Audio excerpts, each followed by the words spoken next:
बिना इलाज के कोई भी मरीज वापस गया तो कर्मचारी की खैर नहीं। योगी आदित्यनाथ, मुख्यमंत्री उत्तर प्रदेश सरकार डॉक्टर जितेंद्र नाग, डिप्टी सीएमओ कन्नौज ने परखी सामुदायिक स्वास्थ्य केंद्र तालग्राम की व्यवस्थाएं, संचारी रोगों से निपटने के लिए दवा एवं उपकरणों को बारीकी से देखा। लैब टेक्नीशियन के चैम्बर में खून जांच में होने वाले उपकरणों को चेक किया। बायोकेमिस्ट्री खून जांच के लिए उपकरणों को लगाने के आदेश दिए। सामुदायिक स्वास्थ्य केंद्र तालग्राम में रखे हुए उपकरणों को देखकर साथ में आसमान पर सामुदायिक स्वास्थ्य केंद्र में रखे उपकरणों को चालू करने एवं रखरखाव में दिए कड़े निर्देश। बाढ़ में भारत फर्नीचर देखकर फार्मासिस्ट की लगाई फटकार। 30 बेड का अस्पताल होने के बावजूद सामुदायिक स्वास्थ्य केंद्र में 12 बेड उपलब्ध, बाकी में भरा फर्नीचर। एएनएम और आशाओं की ट्रेनिंग का भी लिया जायजा। पूछे कई सवाल, सही जवाब न मिलने पर समझाया, साथ ही साथ सही उत्तर भी बताया। ऑक्सीजन सिलेंडर को चालू करवा कर देखा, उसी के साथ ऑक्सीमीटर और ग्लूकोमीटर को भी चालू करवाया। बताते चले कि दिनांक 12 नवंबर 2024 को डॉक्टर जितेंद्र नाग, डिप्टी सीएमओ कन्नौज ने सामुदायिक स्वास्थ्य केंद्र तालग्राम में संचारी रोगों से निपटने के लिए व्यवस्थाओं को परखा, जिसमें उन्होंने साफ शब्दों में कहा कि बिना इलाज के कोई भी मरीज अस्पताल से नहीं जाएगा। सरकार ने हमको उपकरण और दवाएं उपलब्ध कराई हैं, जिससे आमजन को सीधा फायदा होना चाहिए। अपने व्यवहार में बदलाव लाना अति आवश्यक है। कन्नौज दर्पण टीम आम जनमानस से अपील करता है कि आने वाली 25 नवंबर 2024 से 6 दिसंबर 2024 तक अभियान चलेगा, जिसमें नियमित टीकाकरण किया जाएगा। संचारी रोगों से बचने के उपाय भी बताए जाएंगे। आप सभी लोग अपने अपने बच्चों का नियमित टीकाकरण करवा और संचारी रोगों से बचाएं। ऐप पे पड़ी हुई ड्यू पूरी कंप्लीट है, तो ये गलती ना करें। दूसरी एक और चीज़ है कि सेशन जो जल्दी छोड़ दिया जाता है, इस प्रैक्टिस को बंद कर दें। आप 1 घंटे लेट पहुँचे सेशन पे, वो बर्दाश्त, उसको एक्सेप्ट किया जाएगा कि हो सकता है भाई ट्रेन लेट आई, हो सकता है बस में दिक्कत हो गई, हो सकता है आप घर से निकलने में थोड़ी दिक्कत हो गई, किसी के बच्चे की समस्या, किसी की कोई समस्या। आप 1 घंटे लेट आओगे सेशन पे चलेगा, लेकिन ड्यू लिस्ट कंप्लीट करके आप जाओगे, फिर वो 3 बज जाए या 4 बज जाए। ठीक है, देखिए हमारा आपका प्रोफेशनल संबंध नहीं है, सारी जिम्मेदारी आपकी नहीं है। हम सबकी जितना पार्ट है सबकी जिम्मेदारी है। आपको जितना भी परसीमन है, आपको जितना काम करना है वो आपको जिम्मेदारी से करना है। हमारे क्षेत्र का जो काम है, अगर आपको ज़रूरत है उस क्षेत्र के अंदर काम लेने की मुझसे, तो आप मुझे बताइए। आप मुझे डायरेक्ट फ़ोन भी कर सकती हैं, कोई दिक्कत नहीं है। ठीक है महोदय, आपका शुभ नाम क्या है और कन्नौज में किस पद पर तैनात हैं? मैं डॉक्टर जितेंद्र नाग, मैं कन्नौज में as a DIO district immunisation officer और डिप्टी सीएमओ के पद पे तैनात हूँ। आज आपने सामुदायिक स्वास्थ्य केंद्र तालग्राम में औचक निरीक्षण किया है, इसमें आपने क्या पाया?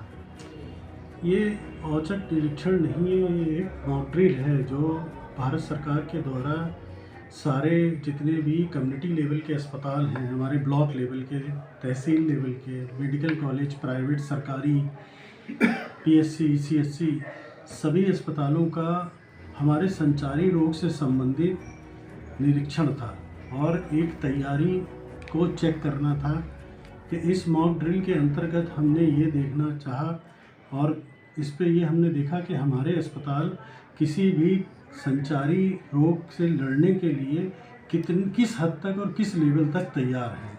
हमारे पास कितनी फैसिलिटी है, कितनी दवाइयाँ हैं, क्या क्या सुविधाएं हैं, ऑक्सीजन सिलेंडर कितने हैं, कितनी एम्बुलेंसेज हैं और किस किस प्रकार की दवाइयाँ हैं। जो लिस्ट सरकार ने दी है वो सारी देखनी थी, वो सारी चीज़ें हमने चेक की, तो उसमें हमारे पास लगभग सारी चीज़ें संतोषजनक परिस्थिति में पाई गई हैं अस्पताल के अंदर। महोदय, संचारी रोग हमारी सरकार ने जनहितकारी योजना शुरू की है, इस योजना के तहत आम जनमानस को क्या क्या फ़ायदे हो सकते हैं? देखिए, संचारी रोग जो है ये एक से दूसरे में फैलने वाली बीमारियां हैं।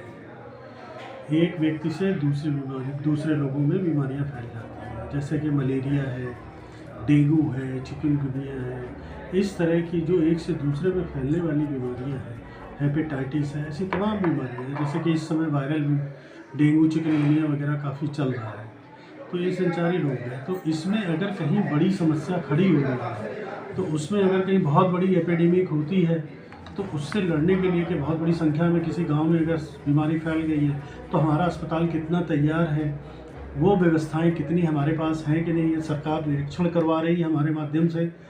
और ज़िले के जो मुखिया हैं माननीय डीएम साहब, उनके माध्यम से सारा सुपरविज़न हो रहा है इस प्रोग्राम का, मॉक ड्रिल का।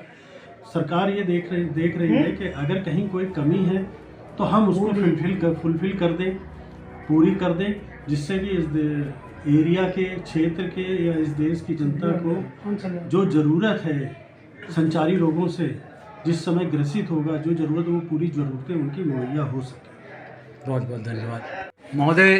संचारी रोग में कोई स्पेशल प्रोग्राम भी होता होगा? हाँ, संचारी क्या, ये एक हमारा यूनिवर्सल इम्यूनाइजेशन प्रोग्राम है जो राष्ट्रीय टीकाकरण का कार्यक्रम जो चलता है।